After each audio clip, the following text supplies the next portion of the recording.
Rabbi yassir wa la tu'assir. Rabbi tamim bi khair ya karim. Subhanaka la ilma lana illa ma 'allamtana. Innaka antal alimul hakim. Innaka antas sami'ul alim. Innaka antat tawwabur rahim. Amma ba'du fa ya ibadallah. Sahabat-sahabat sekalian yang dirahmati Allah. Alhamdulillah, syukur kita pagi ini dihidupkan lagi. Setelah tidur untuk beberapa jam, Allah Ta'ala bagi rehat. Kemudian Allah Ta'ala bagi satu tenaga baru. Terima kasih ya Allah. Kita cas bateri lah. Kita cas bateri. Tak payah cucuk pun. Raya. Alhamdulillah. Bangkit terang, mata masih dapat melihat. Telinga masih boleh mendengar.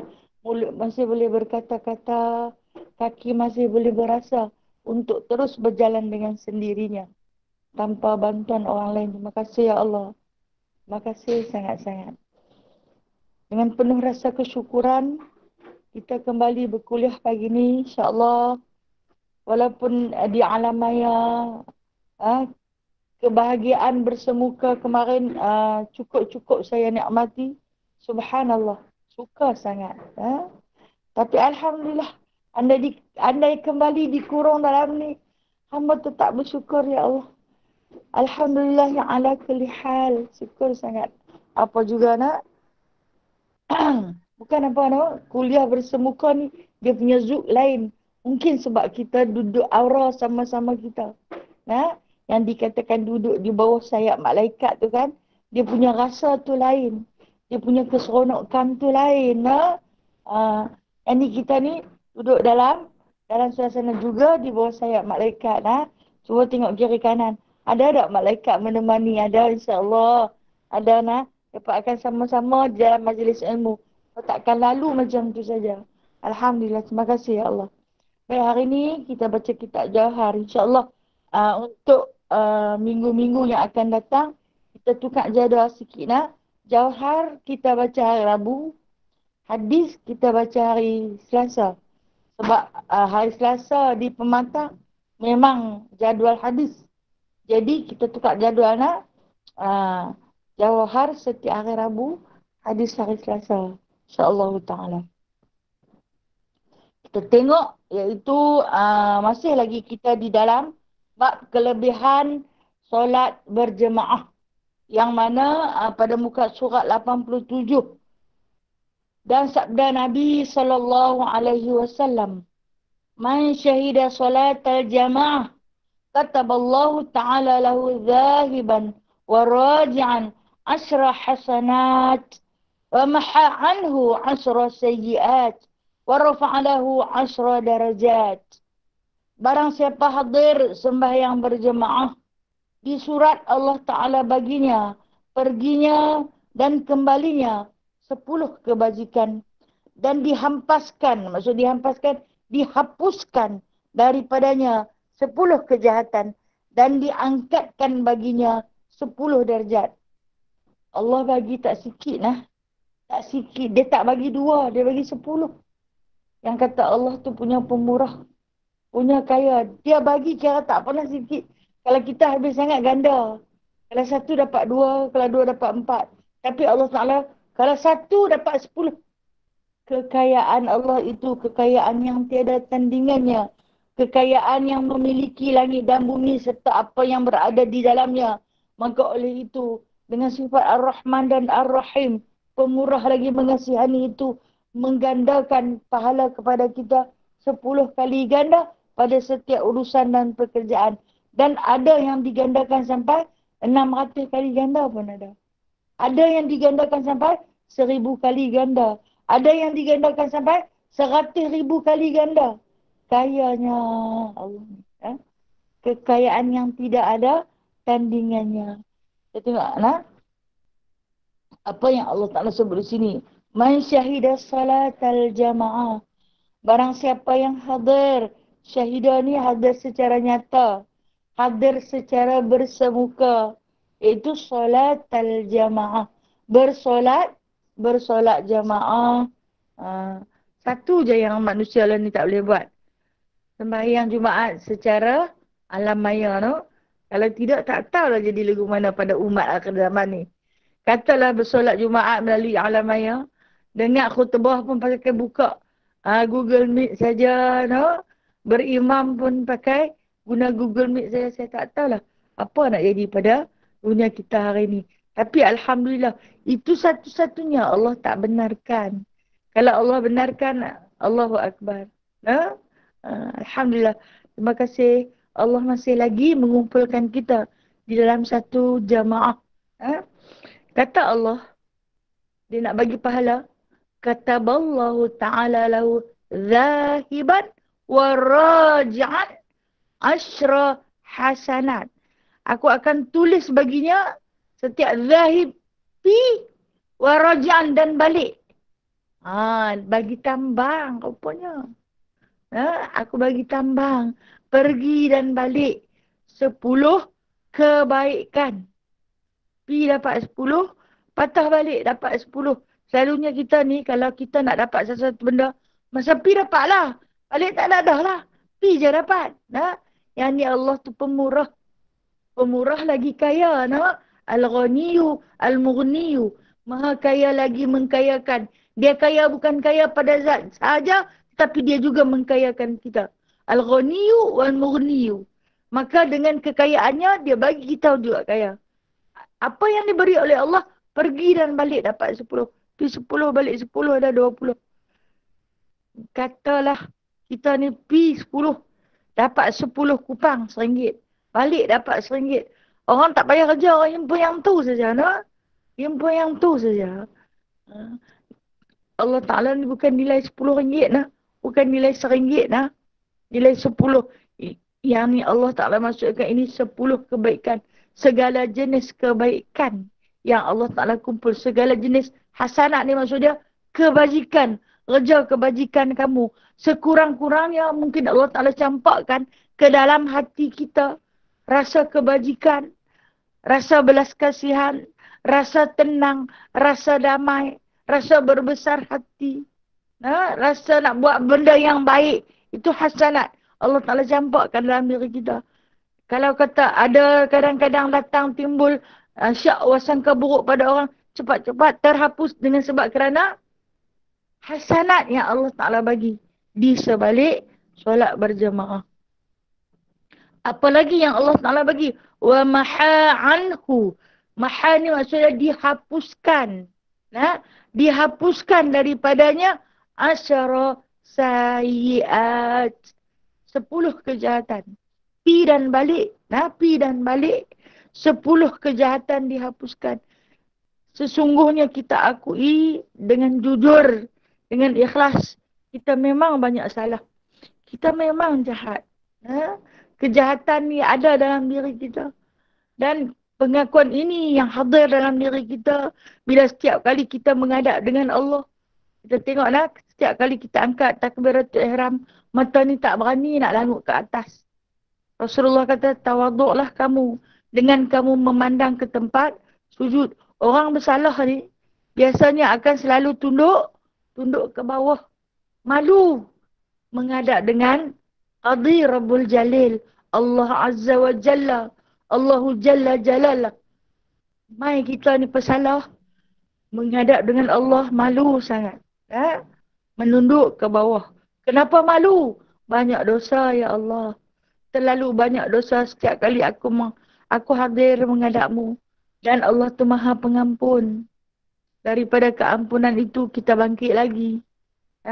Walaupun dalam kita buat baik ada juga kejahatannya. Waktu ekor mata kita menjeling orang lain dengan jelingan yang tajam. Menghina dan sebagainya. Dah tertulis kejahatan. Mudah-mudahan terpadam kejahatan tersebut. Oleh kerana kebaikan yang kita lakukan.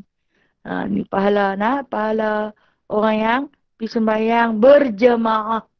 Apalagi Allah bagi wa rafa'alahu asyra darajat, dan Allah Taala akan mengangkat baginya 10 darjat. Apa yang dimaksudkan dengan darjat di sini iaitu ketinggian kedudukan kita. Kalau kita ni di sisi Allah, Allah lah yang maha mengetahui. Di sisi Allah ni level kita ni level tak tahulah tak mana. kita bukan muqarrabin, kita bukan muhsinin, kita bukan mujahidin, kita bukan syahidin, kita bukan mursalin, kita bukan nabiyin, kita bukan siapa-siapa. Kita cuma abidin. Apa abidin ni? Hamba saja. Taraf kita taraf hamba. Tak tahulah tang mana. Mungkin kalau ada bilangan yang ke-1000, mungkin kita yang ke-1000 tu. Ha? Dan naik sikit darjat. Ha? Diangkatkan 10 darjat. Ha? Kalau mungkin kedudukan carta kita yang ke-1000, naik 10. Menjadikan 990. Mudah-mudahan. Ini perumpamaan yang saya bawa datangkan. Yang dikatakan darjat ni apa darjat? Kedudukan kita di sisi Allah. Allah pandangkah kita dalam dunia ni bukan ada 1000 orang. Ha? Dalam dunia ni ada juta orang. Tang manalah kedudukan kami, ya Allah. Dengan diri yang penuh dosa. Dan darjat itu dapat diangkat. Dengan cara hadiri solat berjamaah. Saya kata kita mungkin tak boleh hadir. Ha? Tapi kita boleh cadangkan, sarankan, suruhkan, dakwahkan. Sebar-sebarkan. Suruh mereka yang boleh hadir untuk menghadirinya. Kita dapat pahala sama banyak. Jumpa budak-budak duk kayu basikal tu. Nampak kat dia. Mai mak tok bagi 2 kupang cik pergi semayang. Budak lah ni 2 kupang. Sorry dah dah. Tak layan lah dah. Tak ada harga. Kan? Kalau 2 kupang ni kalau jatuh dalam rumah. Dia buat dek je kan. Hak kertas tu okey je sikit. Tu pun kertas hak biru tu. Hak nilai RM1 tu pun tak berapa nak boleh jalan dah lah ni. Kalau pergi pasar malam tak ada harga dah benda tu hak RM1. Orang jual RM2, RM2 dah. So, hari ni kalau masuk pasar malam, bawa 50 baru berani nak melangkah. Kan? Kalau masuk pasar raya, ada 100 pun tak apa nak berani beli banyak lagi. Kan? Senang, tak usah masuk terus. Tak usah masuk terus. Lagi senang. Okey. Ini nak diceritakan tentang darjat. Darjat kita di sisi Allah. Tak tahulah yang ke berapa juta. Bolehkah kita angkat? Boleh insyaAllah. Boleh kita angkat darjat dengan sikap kita. Dengan amalan kita. Akan terangkatlah darjat tersebut. Kemudian sabda Nabi SAW. La salata li jaril masjidi illa fil masjid. Sampai tahap ni Rasulullah cakap. Tiada sembahyang bagi orang yang berjiran dengan masjid. Yang ni sembahyang yang afdal melainkan di dalam masjid. Sudah sampai tahap macam tu. Rasulullah kata, tiada sembahyang bagi orang yang berjiran dengan masjid. Rumah cantik dah, tepi masjid. Maksud di sini masjid ni tempat solat lah. Tak kira lah tepi surau ke, tepi musola biasa ke. Tapi tempat orang buat sembahyang Jumaat. Ada tempat orang buat sembahyang berjemaah. Dia berjiran. Okey, kemarin kita baca berjiran 40 yang berada di sekitar. 40 biji rumah yang ada dekat-dekat dengan tu. Tambahlah kalau rumah yang duduk memang bersebelahan dengan pagar masjid. Kalau tak pi, maka kata Rasulullah, la solata. Tak dikira solat. Tak ada sembahyang di rumah bagi orang yang berjiran dengan masjid. Bermakna, jangan sembahyang di rumah lah. Kalau ada rumah tepi masjid. Pergilah masjid. Untuk sembahyang yang afdal disebutkan di sini. Apa dia sembahyang afdal ni? Sembahyang yang afdal dilakukan adalah sembahyang fardu 5 waktu tu lah. Buat di masjid, sunat buat di rumah. Yang fardu dia suruh buat di masjid. Jadi sembahyang, kalau kata orang yang berjiran dengan masjid ni, dia sempat lagi dia sempat lagi berlari-lari ataupun berjalan laju untuk sampai ke masjid. Walaupun bila tengah iqamat, dia boleh lagi berjalan kaki. Tapi kalau kata yang jauh tu agak terlewat jugalah. Kerana nak ambil afdalnya sabda Nabi SAW, yang paling afdal solat sunat, solat di rumah. Kemudian sambung dengan solat berjemaah, lakukanlah di masjid, itu solat fardu. Dengar Bilal azan, Ataupun kita sebut Bilal lah, orang kampung. Dia tak panggil muazzin, dia panggil Bilal lah. Tok Bilal. Orang Pulau Pinang dia panggil Tok Bilal. Tok Bilal azan, kemudian dia pun sembahyang. Qabliyah ataupun ba'diyahnya. Ba'diyahnya kan kena balik rumah lah. Nah. Qabliyahnya, kemudian barulah dia pergi jalan kaki. Yang ni dah lah rumah duduk di sebelah masjid. Nah. Azan dilaungkan. Jangan kata nak sembahyang berjemaah di masjid. Sembahyang pun tak. Sembahyang pun tak. Seolah-olah azan yang dilaungkan tu bukan panggil dia. Panggil orang lain. Bayangkan orang yang jauh boleh main. Ya? Naik kereta, naik motor, kayu basikal, jalan kaki. Dia yang ada di tepi masjid ni tak ada apa-apa rasa. Azan tu, dia bagi dia dengar laungan azan tu macam bunyi radio buruk saja. Dia nampak orang lalu lalang di depan rumah dia. Bahkan yang menyedihkan kadang-kadang bila tak ada tempat parking, orang nak tumpang saat parking di depan rumah dia. Lah sembahyang fardu 4 rakaat paling banyak. Bukan nak makan masa sampai 4 jam. No? Habis dia sembahyang dia turun pun tak boleh. Kan? Macam-macam lah dah lah. Dia tak boleh nak kerjakan solat berjemaah. Sekurang-kurangnya bagilah manfaat kat orang yang nak pergi buat tu. Pun tidak juga. Jadi inilah yang Rasulullah sebut. Dia Islam tapi tiada rasa. Tak ada rasa dia beragama Islam. Dia Islam tapi tiada kemanisan. Tak ada manis dia dalam Islam. Macam ni. Yang mana kalau kata dia bersolat di rumah tak apalah. Malah nak pergi. Malah juga. Sampai bila nak tak malah tu? Benda tepi rumah kot. Pun tak ada. Tak mau juga. Ada orang Muslim ni? Ada. No? Ada. Tak mau pi. Kita yang jauh ni kata kami yang jauh pun boleh main. Awak lah dia hak sebelah tu tak mau pi. Tak larat. Tak larat. Kita ni kalau kira dengan tak larat ni tak usah cerita lah. Selalu tak larat. 2 benda je yang ada kat kita pun. Tak larat, lapar. Tak larat, lapar. Habis-habis tak larat, lapar tu, ngantuk. Yang tu penutup. Lepas tak larat, bagi makan dah lapar. Lepas makan, dah ngantuk. Ngantuk, tidurlah. Perbicaraan, perancangan harian ada 3 jenis tu je. Ini manusia yang kalau kata dalam pepatah orang tua-tua dulu kata hidup segan mati tak mau. Hidup pun segan, mati pun tak mau. Orang nak bunuh pun tak boleh.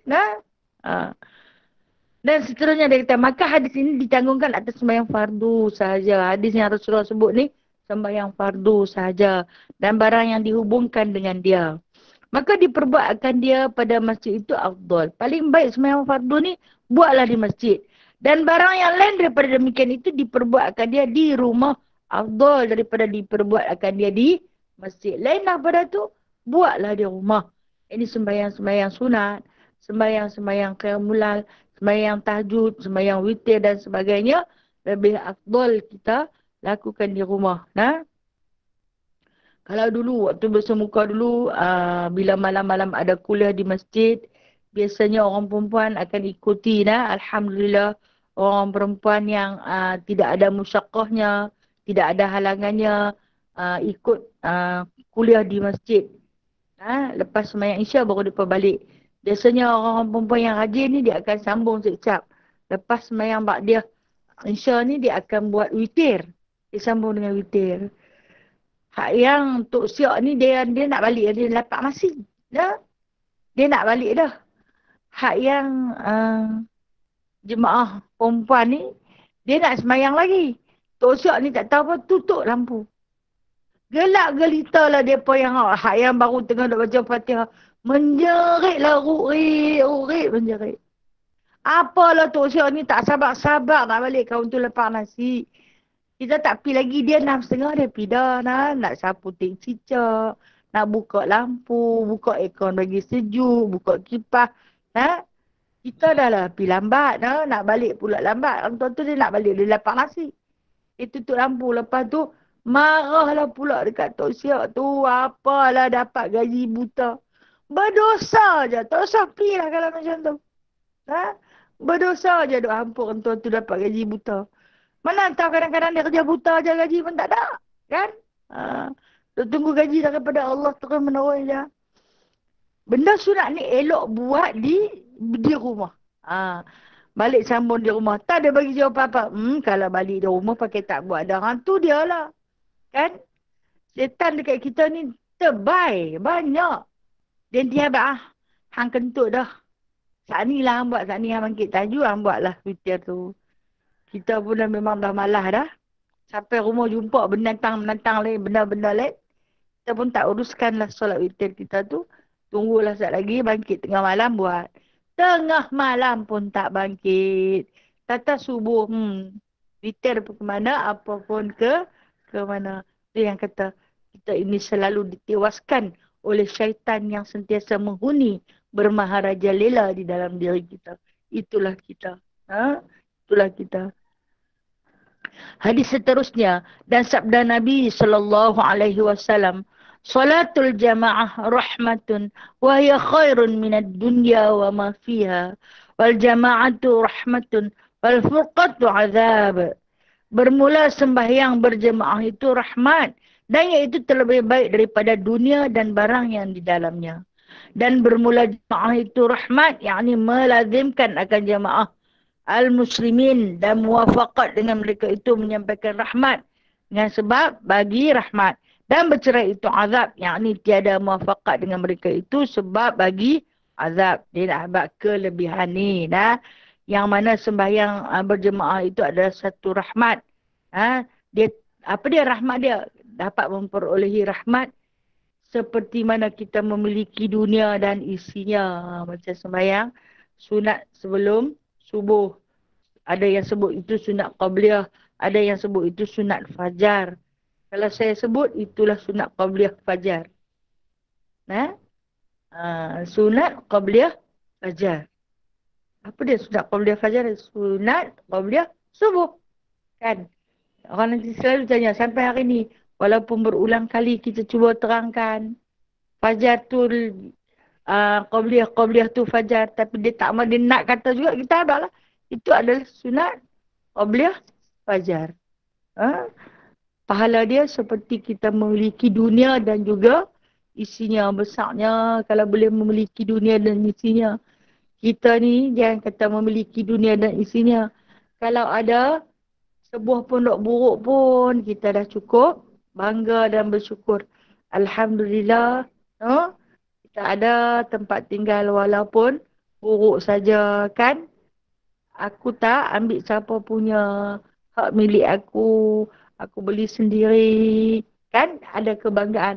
Baru ada rumah kecil kan? Tapi Allah nak bagi percuma. Dunia. Dan juga apa yang ada di dalamnya. Apa yang ada dalam dunia ni? Banyak sangat dalam dunia ni. Banyak sangat yang dalam dunia ni. Yang tak mampu kita miliki. Dan yang kata Allah. Berjemaah ini adalah satu rahmat.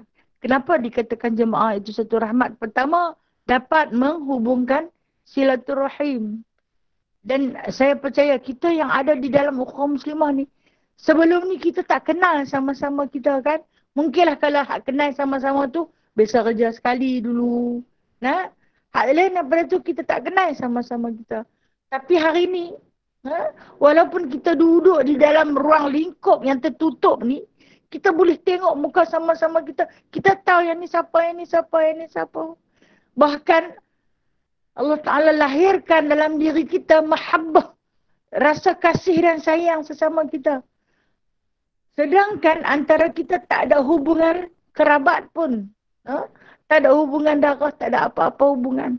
Tapi bila kita dengar kawan-kawan kita ada yang sakit, ada yang ditimpa kesusahan, kita turut rasa sama kesakitan tersebut. Kenapa? Sebab kita duduk di dalam satu jemaah. Jemaah kita ini jemaah Islamia. Itu kita letakkan ukhuwah muslimah. Saudara se-Islam. Tu adik-beradik kan? Dah, kami saudara se-Islam. Kami ukhuwah muslimah. Kami bersaudara tetapi dalam satu tiket. Iaitu Islam sesama kita. Ha? Rasa cukup dekat, cukup rapat. Bahkan kalau dengar ada kematian, mereka mendoakan. Allahumma ghafirlahu warhamhu wa'afi wa'fu anhu. Kemudian, jikalau sakit, doakan. Disembuhkan daripada penyakit. Kalau ditimpa musibah, didoakan. Agar terlepas daripada bala bencana.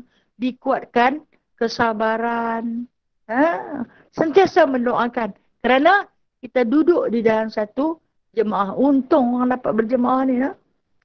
Keuntungan, kelebihan yang tak boleh dimiliki oleh orang yang tak suka duduk berjemaah. Dia suka duduk seorang-seorang dia. Malahlah ramai-ramai. Bersempit-sempit. Tengok muka kau tu. Dia ni perangai lagu ni. Dia ni perangai lagu ni.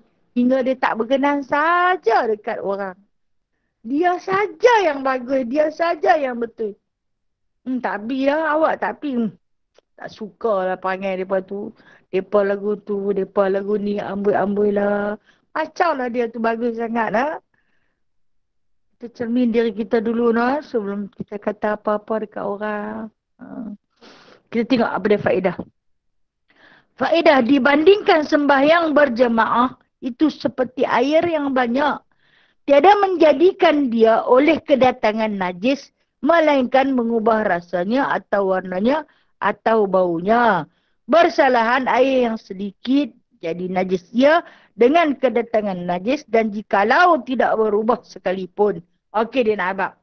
Faedah. Perbandingan kita duduk berjemaah ni dengan kita duduk seorang-seorang. Kata ulama, orang yang sembahyang berjemaah ini diibaratkan air yang banyak. Ayak 2 kolah. Kolah masjid. Kolah besar tu. Kemudian jatuh tik cicak dalam tu. Selagi dia tidak mengubah warna, rasa dan bau, cedok tik cicak tu buang. Ayak tu boleh guna tak? Masih boleh digunakan. Dia masih lagi air mutlak.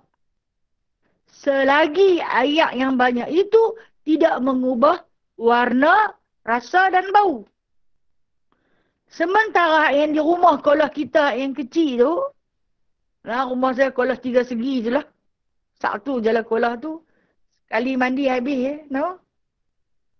Kalau jatuh tik cicak dalam tu, sekalipun tidak mengubah warna duduk sana situ lah.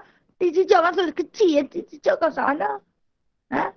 Sekalipun dia tidak mengubah warna, rasa dan bau, ayak tu jadi ayak apa? Mutan najis. Boleh guna tak? Untuk nak basuh najis? Tak boleh dah. Boleh guna tak untuk beruduk? Tak boleh dah. Boleh guna untuk minum? Tak boleh dah.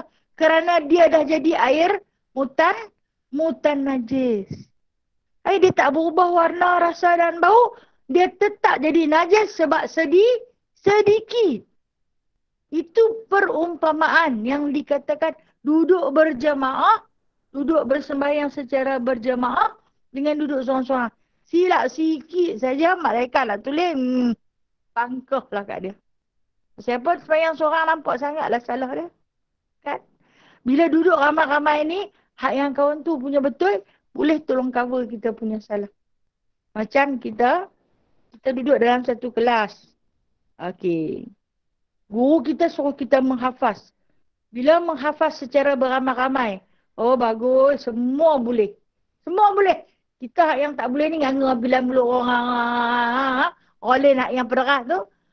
Cikgu dengar, oh bagus. Mereka ni aku suruh mengapai, mereka mengapai. Cikgu kata lah ni nak dengar seorang-seorang baca Ustaz. Mula masa tu nak rasa macam nak kencing dalam telak. Nak terberak, kecup perut, sejuk kaki tangan. Dia main macam-macam rasa. Pasal apabila setiap jemaah itu nak diindividukan, diperseorangkan. Jadi macam inilah yang diibaratkan orang yang duduk secara berjemaah dengan orang duduk secara seorang-seorang. Yang duduk bersolat secara seorang-seorang. Kita ni, hari-hari sembahyang seorang ni. Hari-hari sembahyang seorang di rumah. Dan pada ketika kalau kita nak berjemaah dalam rumah ni habis sangat pun 2 orang, 3 orang. Tak tahulah macam mana kat solat kita ni, no? Macam mana yang diperhitungkan. Kalau kita tak besar mana kan? Kalau kita memang tak besar mana. Tak tahulah. Apa yang nak jatuh. Bukan sekadar cicak nak. Orang pun boleh jatuh, no? Faham lah. Atau dikatakan, muka surat 88. Atau dikatakan adalah orang sembahyang seorang diri itu seperti binatang yang asing daripada taulannya, tiada kuat ia. Maka mudah diambil akan dia oleh harimau. Bersalahan yang berhimpun serta taulannya. Demikian syaitan kuat atas orang sembahyang seorang diri dan tiada kuat atas sembahyang orang yang berjemaah. Tadi dia buat perumpamaan ayat. Nah, ini dia letak satu lagi perumpamaan seperti kawanan binatang. Binatang yang berkawan seramai-ramai, banyak-banyak binatang tu. Nah, dengan binatang yang duduk menunggal seorang-seorang. Seorang-seorang pula dalam binatang. Sekok-sekok dia. Binatang yang duduk sekok-sekok dia. Yang sekok tu senang. Dia kata rimau nak tangkap ke, serigala nak baham ke. Pasal apa? Dia tunggal dia aja. Sekok-sekok dia. Tapi kalau duduk dalam kawanan yang ramai, boleh kawan tu tolong kau ni tolong kau ni kan? Boleh berlari di tengah-tengah kawanan yang ramai. Hak yang bapak besar boleh tolong, hak yang nak jadi mangsa apabila dalam kawanan yang ramai. Pula tu, harimau yang kita kata pemangsa lah yang nak pergi tangkap tu, dia pun nanti tak tahu nak tangkap yang mana satu. Banyak sangat, lah sekali, lari laju, terlepas ke semua. Tapi kalau satu je, tunggal je ada, dia memang duk ambil yang tu je. Dia memang nak ambil yang tu saja. Ni perbezaan yang dimaksudkan. Macam itulah juga kita duduk dalam sembahyang berjemaah ni, syaitan ni, dia kata tak payah bicara oleh dia ni hendak jadi baham aku hari ni. Kita pun angkatlah takbiratul ihram. Allahu Akbar. Angkat takbiratul ihram. Dia masuk dalam kepala otak kita. Nak kata pun dia tak payah nak pergi kacau ramai-ramai. Ada kita je dekat dia. Masuk dalam kepala otak kita. Aku ni lapar. Ada apa nak pergi makan ni? Kalau tak masak lagi lah. Dandan dia lapar. Ada apa nak pergi makan. Tapi kalau dia masak lagi lain cerita. Aku tak lagi nak pergi makan. Sedap tadi buat sayur lemak. Pucuk. Sambal belacan. Ada gelam memasak. Sedapnya bubuh so'un sikit. Dia punya imajinasi dia tu kelak pindah. Duduk bawah tudung. Makan pula. Seorang-seorang pun tak apa. Dia imajinasi yang diganggu. Semayang seorang-seorang lagu tu lah. Diumpamakan seperti mana? Syaitan tangkap kita macam harimau tangkap binatang yang menunggal. Tapi bila ramai-ramai dia sibuk sikit lah. Kau ni nak pergi kacau, kau ni nak pergi kacau, kau ni nak pergi kacau. Dia kata sibuk sikit lah. Dia pun pula duduk rapat-rapat dalam satu jemaah. Terlepas. Itulah perumpamaannya. Dan lagi sembahyang orang seorang diri itu tiada disurat baginya pahala satu melainkan barang yang diakalkan dia. Dan sembahyang berjemaah itu disuratkan baginya pahala sembahyang yang sempurna. Allah. Sedih sangat dengar dah. Orang yang sembahyang seorang tu, dia tak tulis pahala. Yang ni kata Imam Ghazali tahu nah. Orang yang sembahyang bersendirian macam kita. Bila disebut bersendirian ni kembalilah pada kita nah. Tiada disuratkan pahala baginya. Dia tak tulis pahala. No? Kecuali barang yang diakalkan. Kecuali kalau dia khusyuk. Baru dapat pahala. Sedangkan sembahyang berjemaah, dia kira pahala tu semua. Walaupun dalam jemaah tu katalah ada 20 orang. Seorang saja yang diakalkan masuk khusyuk sembahyang dia. Allah Ta'ala bagi percuma dekat yang 19 lagi. Itu kelebihan dia. Tapi kalau hak seorang tu, dah lah dia pun hilang akal. Ketika mana bersolat sampai hilang akal. Hilanglah akal, sedap-sedap bagi salam dah. Pergi mana tak tahu tadi. Sampai surah pun lupa. Nak baca apa kadang-kadang ulang surah yang sama. Kadang rakaat ketiga pun baca surah lagi. Tengah-tengah baca surah rakaat ketiga. Tak payah baca dah ni rakaat ketiga. Aku baca pula. Kan? Tu yang kata punya hilang akal kita ni sampai tahap tu. Kalau kata Allah tidak disuratkan pahala. Kata Imam, ini kata Imam Al-Ghazali rahimahullahu ta'ala. Solat yang tidak ada khusyuknya maka tiada pahalanya. Kata Imam Ash-Syafi'i, Imam Ghazali ni pun imam ulama fiqh juga. Anak murid Imam Syafi'i, no? Ha. Kata Imam Syafi'i, jagalah rukunnya, syarat sah solat, syarat wajib solat. Jagalah. Kita duk jaga hak yang sah dengan batal itulah saja, no? Yang tu yang kita mampu. Kemudian kita jaga hati. Hati yang punya nak merayang keluar lah. Nak pergi buat kerja. Macam dia rajin sangat. Nah, padahal lepas mayang lagi, dia tak buat apa pun. Yang tadi dia punya atok macam-macam. Ha. Ha. Inilah yang dimaksudkan daripada petikan kata-kata tadi. Kata Imam Ar-Razi, ia nakal daripada setengah ulama. Sembahyang berjemaah itu hablullah yang disuratkan akan kita berpegang dengan dia. Ini berpegang dengan tali Allah.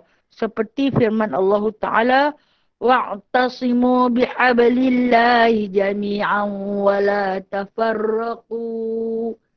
Surah apa ni? Surah Ali Imran ayat 103 yang bermaksud berpeganglah olehmu dengan tali Allah. Apa dia tali Allah? Iaitu agama Islam. Wala tafarraqu, janganlah kamu berpecah belah. Jadi duduklah kamu di dalam satu jamaah bersama-sama. Janganlah kamu berpecah belah. Dulu rajin pergi sembahyang berjemaah. Kemudian pergi bergaduh pula dengan Tok Imam. Pasal apa bergaduh dengan Tok Imam? Imam tu baca lambat sangat. Pergi tegur Tok Imam tu, tidak pun dia orang pandai. Dengar Tok Imam tu baca salah, pergi tegur depan-depan orang. Apalah yang jadi Tok Imam mengaji, baca pun tak betul. Pergilah mengaji. Kalau kita tegur elok-elok, mungkin dia boleh pergi mengaji. Tapi kita tegur bagi tak elok, dia terus jadi marah. Tak mau pindah masjid. Pasal apa? Pasal bergaduh dengan Tok Imam. Bergaduh dengan Tok Syak. Bergaduh dengan Tok Bilal. Semayanglah di rumah. Ini ialah yang Allah Ta'ala sebut. Berpeganglah kamu dengan tali Allah. Janganlah kamu berpecah belah. Kita sama-sama kita. Ni kalau nak cerita orang perempuan ni. Orang perempuan ni kalau dia diwajibkan berjemaah, dia rajin. Ni nak puji diri sendirilah pula. No? Orang perempuan ni, kata-kata dia rajin. Kalau kata nak pergi sembahyang berjemaah tu, maghrib masuk pukul 7.30, 6.30 dia pun sampai dah. Rajin. Lepas sembahyang sunat, tahiyatul masjid, dia qada sunat, dia qada solat-solat fardu. Saat lagi dia buat sunat tu, saat lagi dia buat sunat ni, ada saja dia buat. Tapi tu dia lah. Dia nak cop tempat. Kawan dia tak main lagi pun dia tak siap-siap beg telekung dia. Dia banyak beg. Beg telekung ada, beg tangan dia ada. Hal tak tahu ni. Tak lagi ni kawan dia main. Kawan tu tak main sampai ke sudah sebelah dia tu tempat kosong. Sampailah berdiri nak iqamat. Orang semua duk perhati tengok. Dia pun duk pandang. Elok ada siapa pun tak mahu pindah tepi dia. Tadi orang nak duduk dia tak bagi. Lepas tu bila dia nak panggil orang, orang tak mau main. Mereka ni tak mau main nak duduk rapat-rapat. Tadi orang nak duduk rapat dengar, kata ada orang. Tidak pun nak lawan mana telekung paling cantik. Nak cerita beli di mana. Kerawang siapa paling terbaik. Pasal tu orang perempuan ni, Allah Ta'ala tak galakkan untuk sembahyang berjemaah. Sebab dia banyak cerita. Tu tak cerita dia nak bawa bekal pula. Dia boleh berkelah. Dia boleh berkelah. Kalau orang puasa, orang bawa kurma je orang 3-4 biji dengan ayat tawak masih sikit. Dia boleh bawa berkelah. Esok kita puasa lagi nak kita main buka di masjid. Dengan ayat tu lah dia bersidang lama. Dengan cerek dia, dengan teko panah dia. Dia tak kelekut.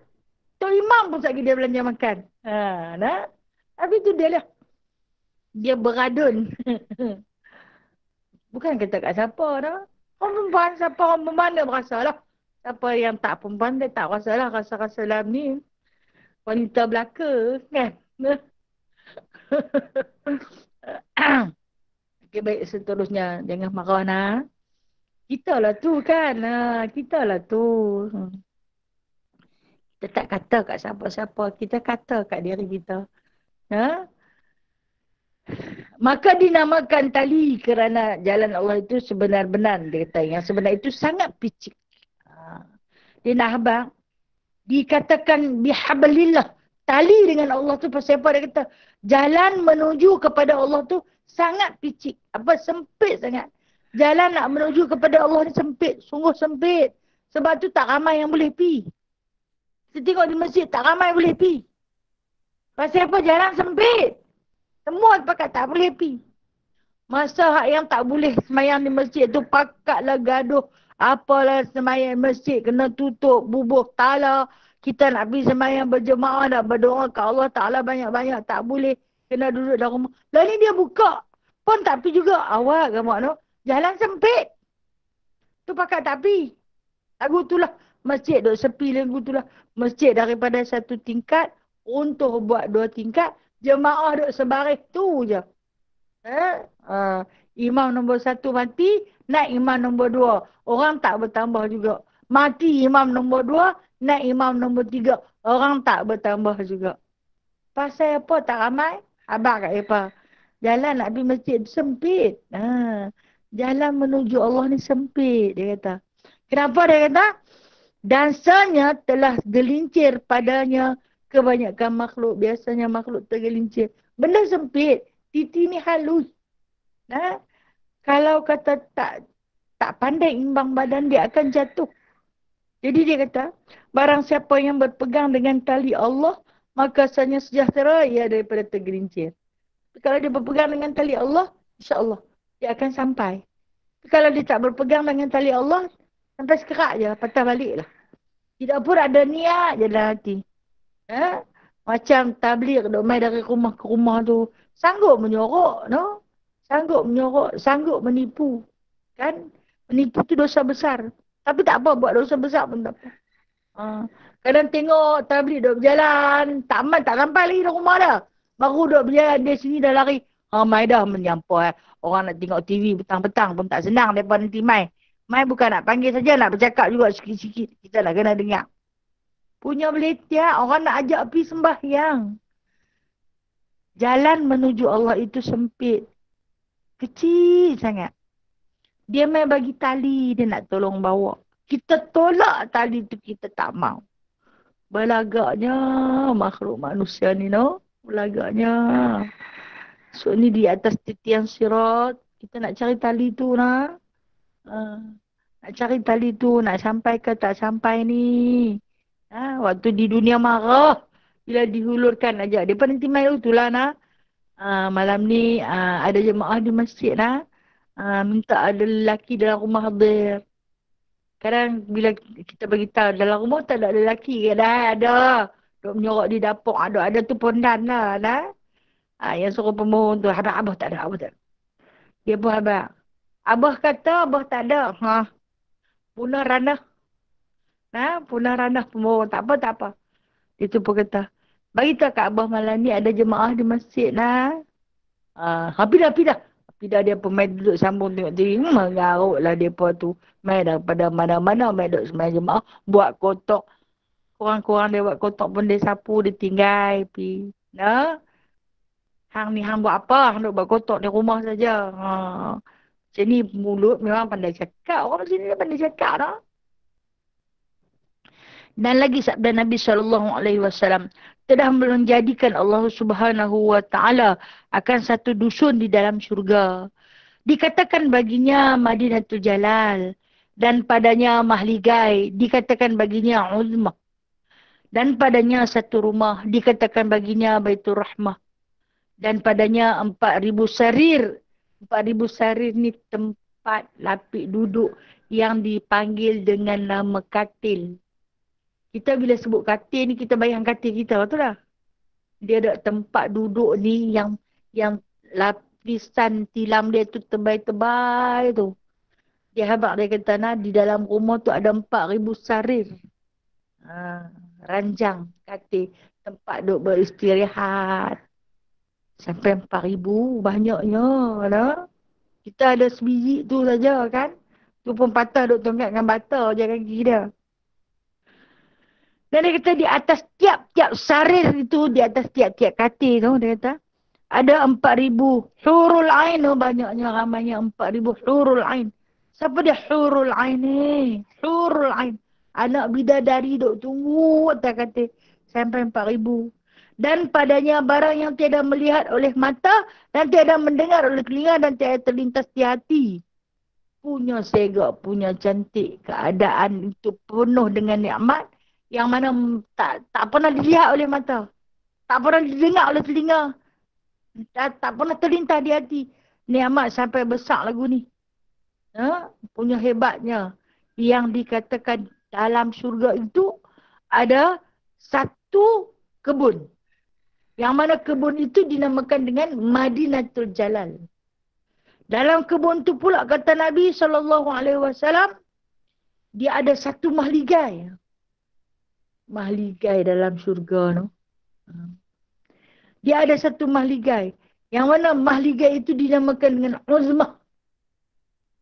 Dan pada mahligai itu dikatakan, ada tiap-tiap satu mahligai itu dia kata, ada baginya Baitur Rahmah. Baitur Rahmah ini tempat berkasih sayang.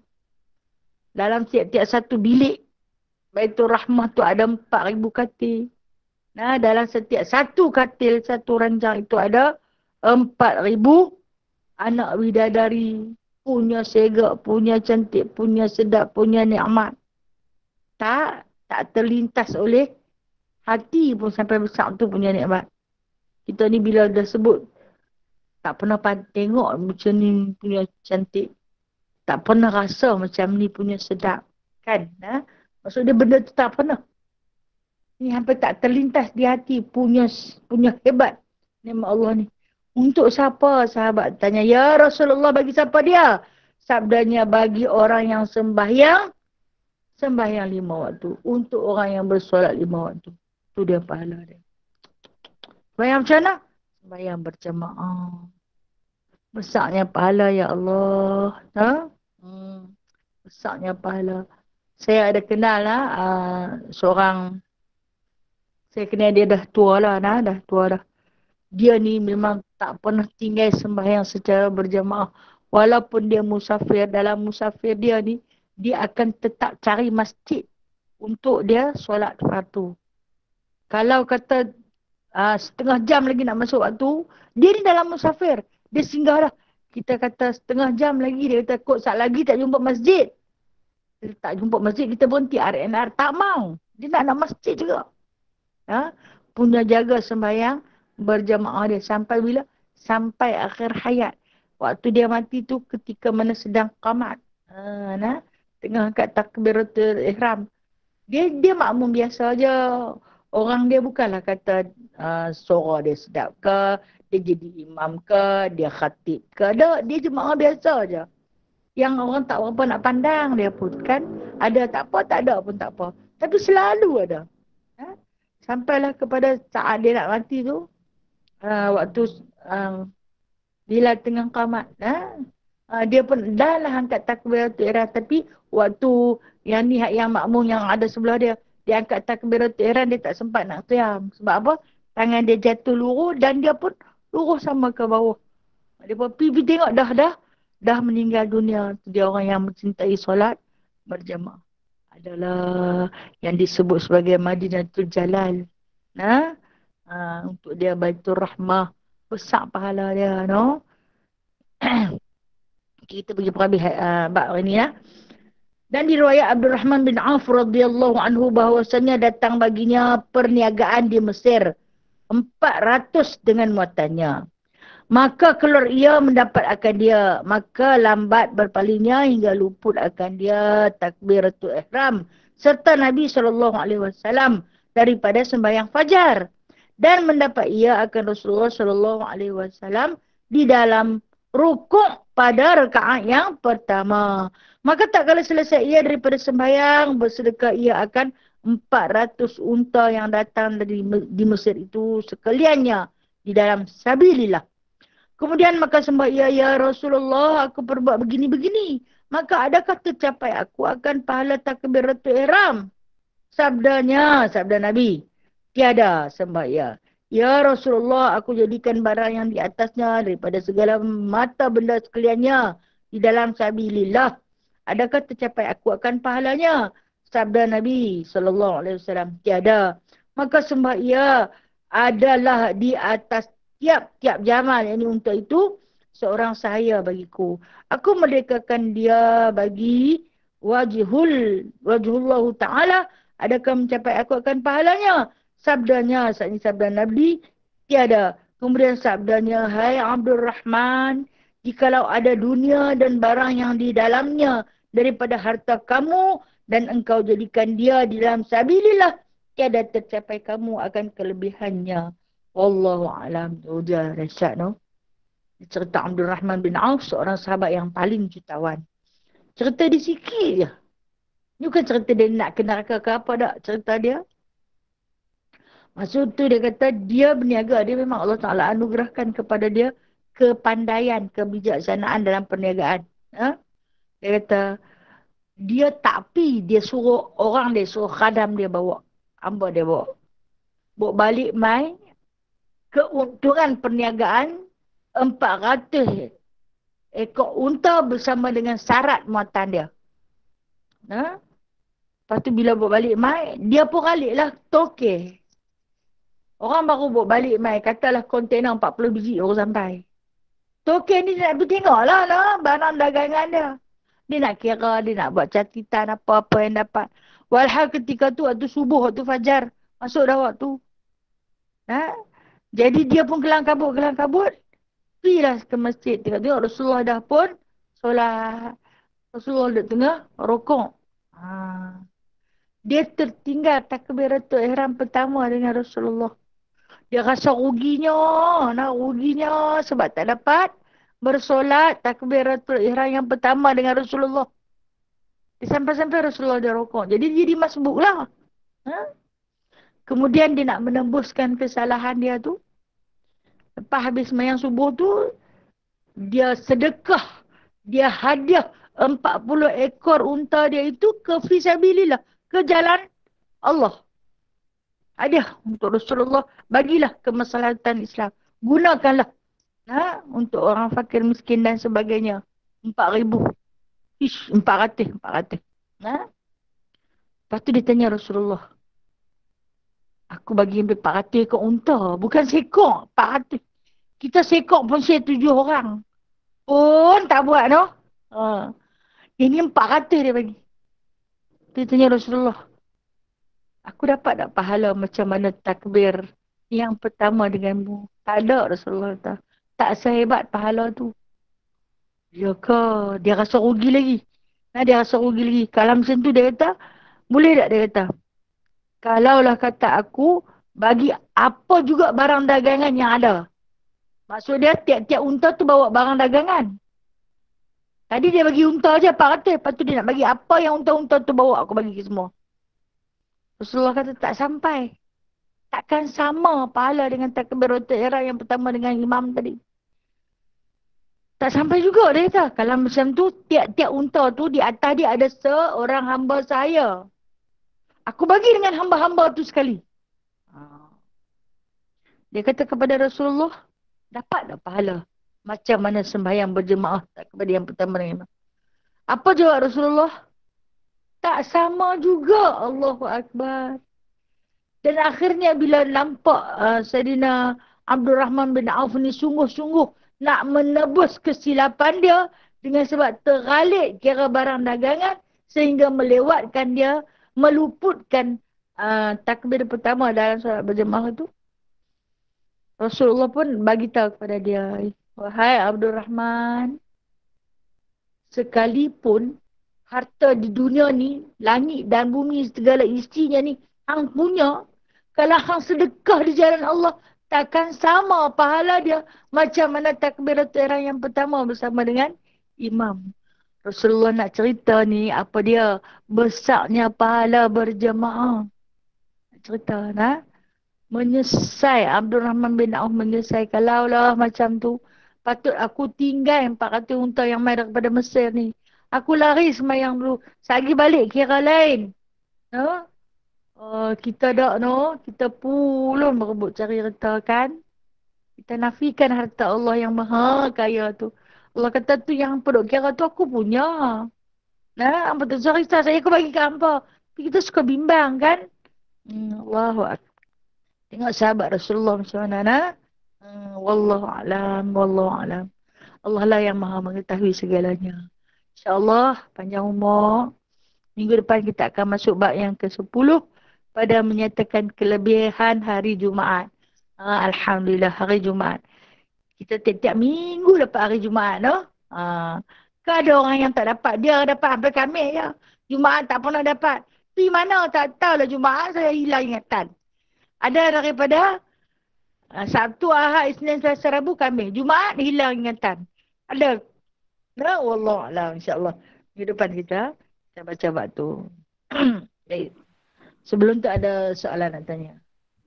Assalamualaikum Ustazah. Waalaikumsalam warahmatullahi. Kak Cima silakan. Ada kawan kita lah juga dia kirimkan soalan. Dia tanya, dia cakap macam ni, dia ada simpanan duit di dalam ASB. Simpanan yang banyak lah. Kemudian dia juga kira daripada duit tu dapat pula lagi dividen. Lah ni dia kena bayar zakat kan? Kan adakah duit yang pokok tu dan duit dividen sekali ke macam mana tu? Okey, baik. Nah, dia nak bayar zakat kira yang pokok sahaja. No? Kira yang pokok sahaja. Dividen dia jangan kira sebagai zakat. Dividen tu bukan yang dia dapat. Bukan dia punya. Dividen tu dia baru dapat. Sementara hak pokok tu adalah harta milik dia sendiri. Jadi kiralah zakat pada pokoknya sahaja.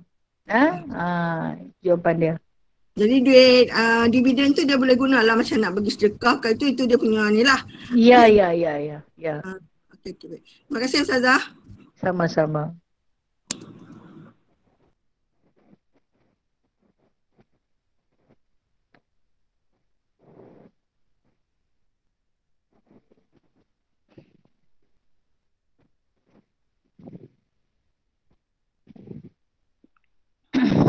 Assalamualaikum Ustazah.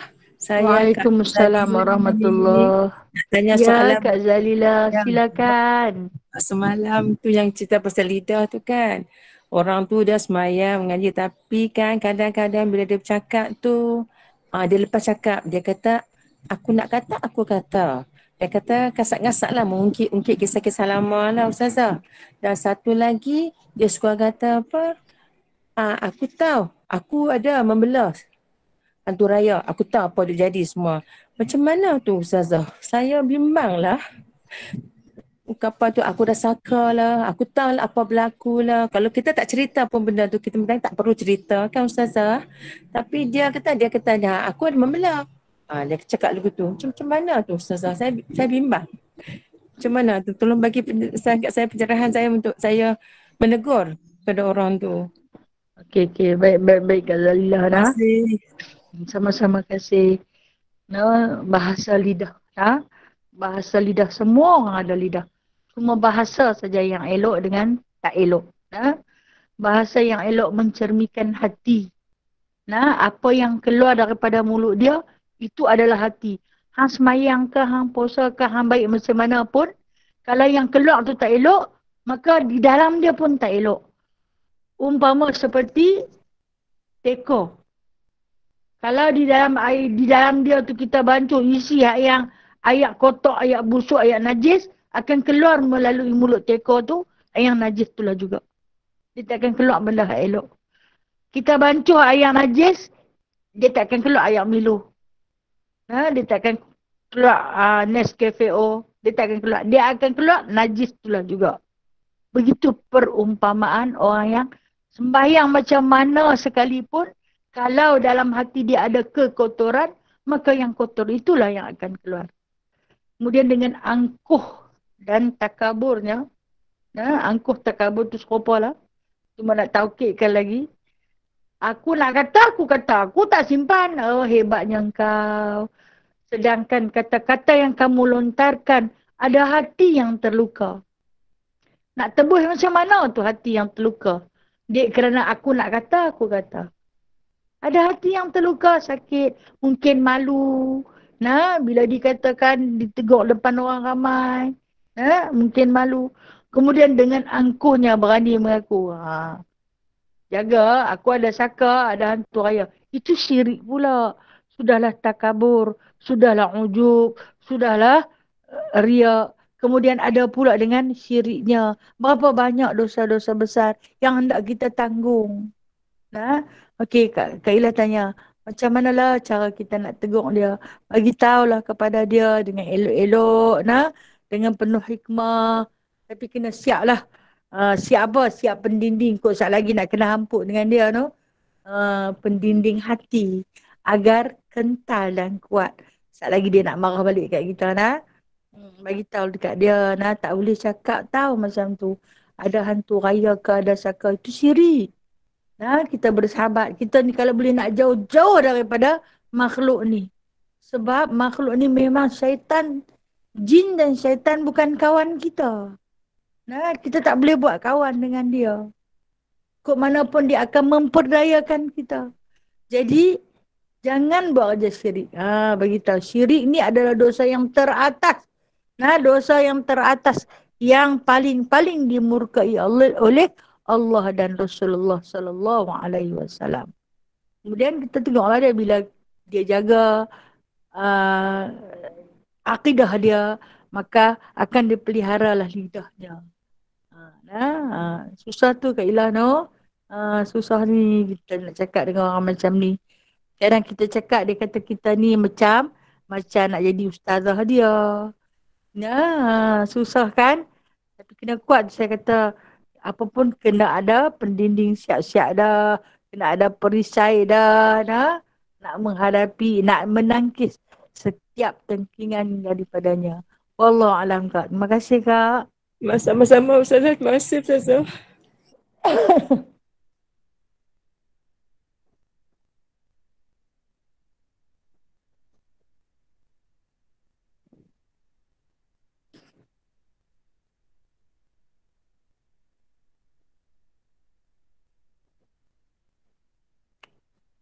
Okey, tak ada apa soalan